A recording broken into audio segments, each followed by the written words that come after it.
Waheguru Ji Ka Khalsa, Waheguru Ji Ki Fateh Ji. First we would like to wish the Guru Khalsa Sangat Lakh Lakh Odiya on Guru Nanak Dev Ji's Gurpurab. There's been some very wonderful sakya being shared which really make you think about the things we do and why we do them. But on the back of that, that's inspired us to talk about a issue which is in the Panth but is not really spoken about a lot. The mainstream doesn't really talk about it at all. I don't know why that is, but it's personally affected me and it's affecting me for a while, and that's to do with Sikhs with mental disorders. So a year and a half ago I got diagnosed with bipolar, and what that is that's an unnatural shift in energies.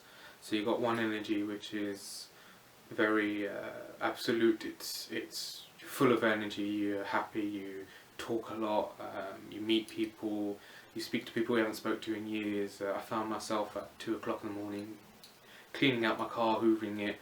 I found myself at 3 o'clock tidying my room and organising my bookshelf and my studies, and it's absolutely full of energy when I should be sleeping or waking up for Amrit Vela, and by 8 o'clock getting ready to go to uni sort of stuff.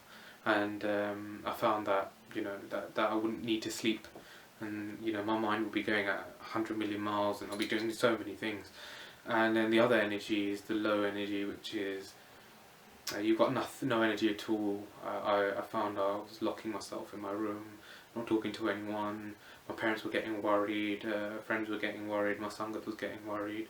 I was finding myself in bed 16 hours a day sleeping, because I didn't have any energy. I was missing days of uni, and so yeah, it made life really difficult to live, and it put a lot of dukh in my life. And so as a consequence from that, the sort of unfortunate case is I dropped out of university 2 years ago, and that was before I got diagnosed. I didn't know what was going on, so I dropped out of uni because I found it very difficult to study. So when I got diagnosed, that really put a chord in my heart of, you know, I want to get better, I want to get to the stage of getting better. And so obviously the first thing the psychiatrist spoke about was medication, and I said no, I don't want to go on medication because of the side effects. And you know, later on I got inspired by Khalsa ethics to look at natural remedies, because they really sort of push natural remedies they don't have any side effects. I mean, I've been using the lavender ghee. I haven't even used it a lot. I've been using it maybe once a week, and it really keeps my eczema, my nose away. So, you know, really good sort of really good inspiration. So that pushed me further away from standard medicines. So from there, yeah. So from that sort of inspired me to look at other natural things, and Guru Sahib talks about natural remedies all the time, whether it be medicinal or bhakti related. And so from that point, there was a Bani we used to listen to. So first thing, I'm not very fluent with Gurbani, so you're going to have to do Mafi. I'll put captions on when I'm talking about Gurbani so you can read it if I mispronounce it. But for the sake of this video, please just forgive me on that one. So there was a Bani where Guru Sahib says, Har ke naam bina dukh paave. And that ignited a chord, because if you listen, so Guru is basically saying without the name of Hari, without Paramatma's naam, all you're going to get is dukh. So what the unsaid of that, or what inspired the chord is, well, if we reverse it, if you have got Paramatma Parmeshwar's Hari's naam in your life, then you won't have dukh. So I was like, well, that's what it's got to mean, right? So I took that to heart, and I went in and out of Sangats, and I went in and out of sort of Jatir to find out what Simran is and how you do Simran, and I'll talk about that a little bit later in reference with Bani. So from there we came across a Sangat which put us in the discipline of Yudh Abhyas. So we started learning how to sort of wield weapons and sort of Yudh Nitis and Yudh Vidya, and what the biggest thing they taught us is Abhyas. that Sangat really taught us Abhyas, because that was a penny drop moment, because for Abhyas you need to have a sahaj mind, a dheeraj mind. You can't do it when there's loads of things going on. So when I was going through my lows and highs, it was hard to do Abhyas, but the key was to bring your mind from 100 right down to 0. From there, that's when you can do your sahaj. Because when you're doing Abhyas, you've got to look at every single possibility. There's no point learning just the technique like, Itte Shastra model, because the enemy could be attacking from the other side. So you got to think of that way. You got to think of the other way. You got to do all of these things, and for you to achieve that, you can't do it when your mind's at 100. You've got to do it when it's at 0. So so that's the biggest thing. And from there, reflecting on it, to be honest, that was just a bahana, because Guru used that bahana to get us into reading Gurbani properly, because from that Sangat, they really inspired us to read Gurbani properly, to look at Gurbani, to do Khandan of Gurbani. Why has Guru Sahib used this specific Shabad over that one? Because this means something, that means something else completely. Nowadays you'll find Pacharaks or Vidwans or Santhya teachers, they won't necessarily go into that depth. They'll just, Satanam Kartapur, that means there is only one God, Satanam is the name of truth, and that's just glossing over it. That's not using, why has Guru said the word Sat Nam? Why hasn't Guru said Sach Nam? Why hasn't Guru said Nam is Sach? There's a specific reason, and so that's what really got us in. So that ignited our sort of hobby or passion into doing Khoj. So that let us into doing Khoj of Gurbani and all the other Granth, Sablo Granth, Dasam Granth, Bhai Gurdas Jivara, Ityas, Sri Guru Pant Prakash, Gursoba. That really ignited that Khoj. Yes, it's been slow. I haven't read all the Granths, and I'm not a Vidwan on any of them. But that's what Khoj is. It's a slow process, because everything you read, there's a purpose behind it. It's not just a story. So coming on from there, I wanted to talk about Prabhu Simran, which is a book by Sant Singh Miskeen. It's available on Turiya charity website, and this is the reason why I bought it, because it's part of a collection. Because when I saw this, because I don't know much about Sant Singh Miskeen, I just know they have a lot of the Bant has a lot of respect for him. And when I saw this, I thought, I've got to just get that, because anything to do with Simran, that's my peak. So that's the main reason why I got the Sentia at home. It's the main reason why I got this book. It's the main reason why I'm doing Khoj on Ityas, is because I'm trying to apply everything I can into my bhakti, into my life. Because ultimately, Naam Simran is if you're not, you can do everything else, but if you're not doing Naam, then there's no point. So there's just one chapter in here I want to talk about, and it's the chapter where Santaji talks about individual meditations. This is a translation from Punjabi to English, so I don't know what the Punjabi would have been, if any. So he starts off the chapter with, the tongue may pronounce the Gur Mantar and the ears should listen. So it sounds straightforward. So then he uses an anecdote. He uses I wouldn't say an anecdote, sorry, I would say he uses a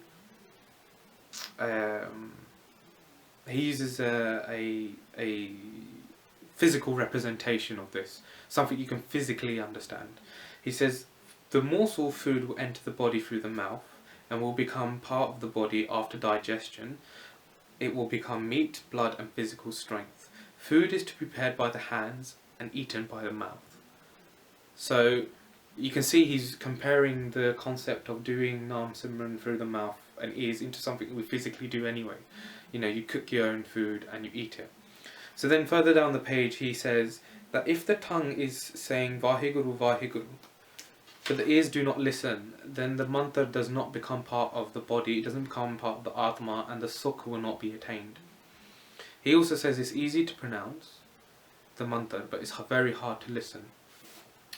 So from there, that got us into doing Khoj, sort of going to different jathe, like I mentioned, to understand what Simran was, because at this time, not now, but at that time it was a very abstract concept. Now obviously I'm talking on reflection and retrospect of everything that's happened. I'll give you two examples of the extremes. One example was we were sitting in the Sangat at someone's house, and what was happening was it was veechaar like normal, langar and everything. There was a pracharak who was talking, and then there was a veechaar going on in the Sangat. So it was quite organised. It wasn't like it was just a rave going on. But when it came to Simran, this is where I would say it really collapsed. When it came to Simran, they wanted to get the Sangat to have Ikta and Dhyan before doing Simran. On reflection, it doesn't work that way. You can't take the fal of your Uddam and have it before the Uddam. The Mool Mantra sets that out. All the way up to Gur Prasad, it takes effort. Everything up to Gur Prasad is effort. Once you've done all of that, at the end, you get Gur Prasad. The fal of doing all of the Mool Mantra is Gur Prasad. So you can't have Gur Prasad before you've done the Uddam. The Uddam has to lead to Gur Prasad, because ultimately that's the relationship between a Sikh and the Guru. It's Gur Sikh, and the Sikh doesn't tell the Guru what to do, the Guru tells the Sikh what to do. So anyway, that was one. And another extreme is, there was another Jatha that was doing some Simran all night, and that one was really bad. It actually made my condition worse. What was going on was they were banging on the tabla, they were screaming down the mic, shouting, and they were just really banging, like not banging but head banging, if you know what I mean. And the vajja was really being strained, and they were just shouting and screaming. There was no ikta in this one. There was no sense of bhagati. There was no sense of sage. Everything, and that just, because my mind's already at 100. That just added more cup on it. That just added more mess. That added more things for my mind to deal with. So it went from 100 to 200, and that just made my condition much worse. And not so long after, I just left that jatha. And on reflection, there's a few Baniya which now I understand, because after reading Guru Granth Sahib Ji, after having the discipline of being able to do Yoga Abhyas, being able to bring my mind to Sahaj, and actually doing Khandan of the Bani, there's a lot of Bani I'm starting to understand now in respect to listening and doing Simran. So one of the Banis I want to start off with is from Guru Arjan Dev Ji. He starts off by saying, Naam Tyaya Maha Sukha Paiya. So, Naam Tyaya Maha Sukha Paiya. Now we say that all the time in Part, but really we don't understand what that means. And Guru answers that in another shabad. It's from Guru Nanak Dev Ji. He says, Sone bujhe mane nao. So that means the one who listens and hears. So the emphasis here is listening and hearing. That is a person who understands and believes in the Naam. Man nao. Bujye is understand. So the emphasis here, because Guru says sunniya twice. So to me that's making me think that Guru has said sunniya twice for a reason. The emphasis here is on sunniya then. From sunniya you can do dhyan. And from sunniya you feel at peace, you feel at, I don't know what the correct ways, but you feel at Sahaj, equipoise if you want to call it in English. But there is nothing, it is sukh. You just feel peace. So that's one thing I've understood, because we would read it in Bani, but that wouldn't make any sense. The next one is we read every day in Japji Sahib, Suniye Dukh Paap Ka Naas. I've read that so many times. And before doing Vichar, Katha, and doing Khandan of Bani, Suniye Dukh Paap Ka Naas didn't really mean anything, because I was doing the part, but Dukh Paap Ka Naas wasn't happening. Dukh Paap Ka Naas was, it made me feel like this is an irrelevant Bani because it wasn't happening. And so that also led me to believe either I'd got a misunderstanding of the Bani, or Guru is withholding something, Guru's lying, because it never happened. Now obviously Guru is, he talks only about the Sach, Jugaad, the Sach, Hai Pi Sach, and Nanak Hosi Pi Sach. So all Guru talks about is Sach. So obviously there was a misunderstanding in my understanding of suniye dukh paap ka naas. And it's only through understanding that you have to actually listen to the naam. As Sant Singh Miskin was saying in his book, it's easy to pronounce the naam. That's what the whole point of me bringing the jate is, this is what they were doing. They were just pronouncing the naam. It's very easy just to sit there and go, Vaheguru, Vaheguru, Vaheguru, Vaheguru, but your mind doing 10 million things and your ears are not present. Is passive Simran is what I'd call it. Guru doesn't want passive Simran, he wants active Simran. This is why Guru says in Rera Sahib, Antari Gur Aradna, Jiva Jap Gur Nao, Netri Sat Gur Pekna, Savarni Sornana Gur Nao. Guru tells you exactly what the senses are meant to be doing while doing Simran. So yeah, and in respect to the Jate, I've also realised that they don't listen to the Guru. The Guru tells them many times to listen, but these Jate, all they want to do is bang on the tabla, shout down the mic. And I've got a few Barnia which actually illustrate that. Guru Nanak Dev Ji has said, Nanak aakhiye koke na hoye. I haven't got the whole Shabad, but that's one bit. Guru Nanak he says here, there is no need to shout. That's a direct contrast to what they're doing. Another one is na ko sune na man vasiye. Guru Amar Das Ji. No one listens, and therefore it doesn't go into the mind. It doesn't become enshrined in the mind. Another one, which is Jaan bujhe taan sujhe soi Nanak aakhiye koke na hoy. Sorry, that was actual the line before the one I said. So Guru is saying, Jaan bujhe, if you actually understand, taan sujhe soi, then you'd realize what Prabhu is, you'd realize what Naam is. Then Guru says, Nanak aakhiye koke na hoy, then you won't have a need to shout. There will be no reason to shout. And this brings me on to the last bit of Barni, which I understand now. Guru says, Naha japiye, naha bujye, na kichu karte veechaar. They don't talk about it. They don't understand it, so therefore no veechaar happens. You can apply that into anything. You can replace the word jape with anything. So for example, if you're reading itihas and people don't read, because this happens a lot of the time, you can just say Naha pariye, Naha bujye, na kito kari veechaar. They've never read itihas. They've never understood itihas, so therefore they don't do veechaar and they just go on manmat.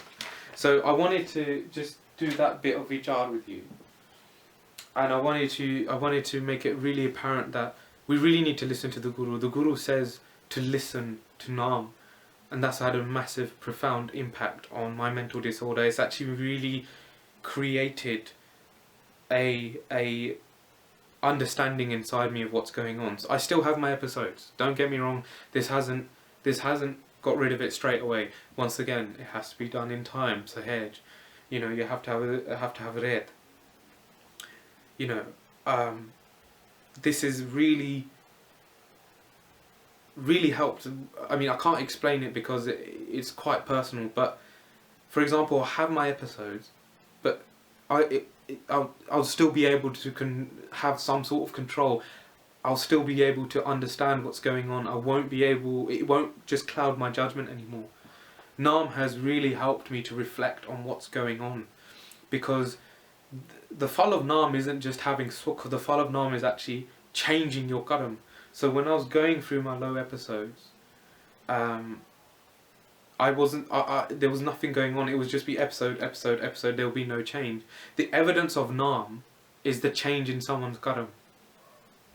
That is how you can see that Naam is being actually influenced into their life. So, you know, it's a bit difficult to talk about it because it is quite personal, but I wanted to highlight how much we need to do our own Khoj, how much we need to listen to what the Guru actually says. The Guru in the Barniyas, I've actually just shared very briefly, Guru has put a lot of emphasis on listening, and about that because, like I said, it's not really being mentioned, and I really wanted to stand as a testimony to actually doing Khandan of Bani yourself, understanding Bani yourself, listening to the Guru, doing Naam itself, and like I said, the book has it's really given a good insight because the book really triggered me to understand something. I mean, there's many Barnia which you start to understand once you start understanding the principles of Sunniya. But yeah, so I mean, I hope this has helped someone. I hope that this has helped sort of anyone in a similar situation. But from that, I do hope that this has inspired someone to do their own chord, to read Bani properly, and to stop relying on what people say. Because, like I said, the examples I gave of these Jathe Sangat, they were all doing what someone told them, but not what the Guru told them, and that that was not. And just on a final note, I would say, if it wasn't for the Sangat I'm in and the Guru himself doing kirpa, because of my mental disorder, if I was looking at the Panth as it is now, I would walk away and I would say the Guru has not helped the Panth. I'll say the Guru's come here, he's given Gyan, but the Pantha doesn't care, and I would have gone through a different route to seek help to Paramatma. So hopefully this video stands to a testimony to reading yourself, the Bani, reading Itihas, reading veechaar like this of Sant Singh Miskeen, but also doing your own Khoj. And yeah, with that, I really hope this helps someone. So Samapti karunge. If I've said anything wrong in Gurbani wise, please forgive me. I hope that this has been really helpful to someone. Vaheguru Ji Ka Khalsa, Vaheguru Ji Ki Fateh.